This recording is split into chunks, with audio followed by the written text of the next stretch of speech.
গোয়ারা নামযোগ্য অনুষ্ঠানে জননেতা জনাব আজিজুল বারী হেলাল ভাই বাংলাদেশ জাতীয়তাবাদী দল বিএনপির তথ্য বিষয়ক সম্পাদক আজ গোয়ারা নামযোগ্য অনুষ্ঠানে ইতিমধ্যেই হাজির।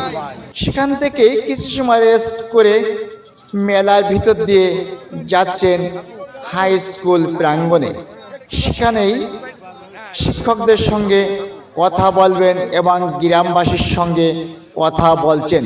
সেখান থেকেই আমি কাজী তানভীর আপনাদের প্রাণ ঢালা অভিনন্দন জানাচ্ছি এবং এখানের লোকের সঙ্গে যে কথা বলছেন সেটি আপনাদের মাঝে আমি তুলে ধরছি। এখানে আছেন ঘাটবোগ ইউনিয়নের বিএনপির সাবেক সদস্য সচিব মিকাইল বিশ্বাস এবং আছেন ঘাটবোগ ইউনিয়নের ভারপ্রাপ্ত চেয়ারম্যান আজিজুল ইসলাম নন্দু এবং আছেন বিভিন্ন বিএনপির নেতৃবৃন্দ এবং গ্রামবাসী। সেটাই আপনাদের মাঝে তুলে ধরছি আমি। আছেন নামযোগ্য অনুষ্ঠানের সভাপতি শরৎ কুমার মালাকার এবং আছেন গ্রামের স্বনামধন্য মাস্টার যশবন্ত কুমার ধর। তিনি এখন কথা বলছেন, সেটাই আপনারা শুনুন।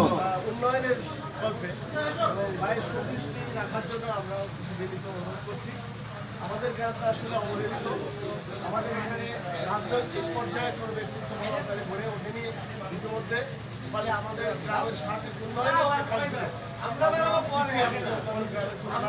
যেমন ধরুন আমাদের এই স্কুল আছে, ভাই আমাদের সকলের সমর্থন। আমরা এই 12ই ফেব্রুয়ারি নির্বাচন যশবন্ত ধর বিভিন্ন ধরনের কথা বলছেন জননেতা জনাব আজিজুল বারী হেলাল ভাইয়ের সঙ্গে এবং তিনি অনেক রকমের কথা শুনছেন এবং বলছেন, সেটাই আপনাদের মাঝে তুলে ধরছি আমি কাজী তানভীর। আমাদের বাংলাদেশ জাতীয়তাবাদী দল এটা তো মুক্তিযুদ্ধের সপক্ষের শক্তি, কাজেই এই সপক্ষের শক্তিকে আমাদের সমর্থন করতে কোনো প্রকার দ্বিধা নেই।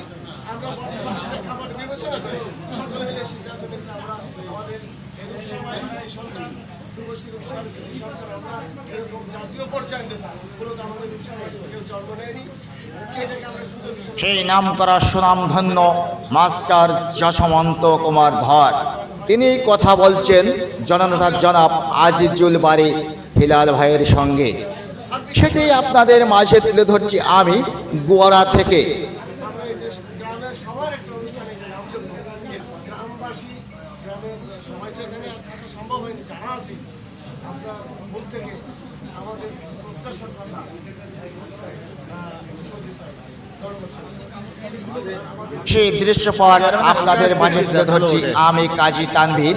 ইতিমধ্যেই দেখলেন বিএনপির অনেক নেতৃবৃন্দ, সেটাই আপনারা দেখতে থাকুন। আজিজুল ইসলাম নন্দু ভারপ্রাপ্ত চেয়ারম্যান ঘাটবোগ ইউনিয়নে।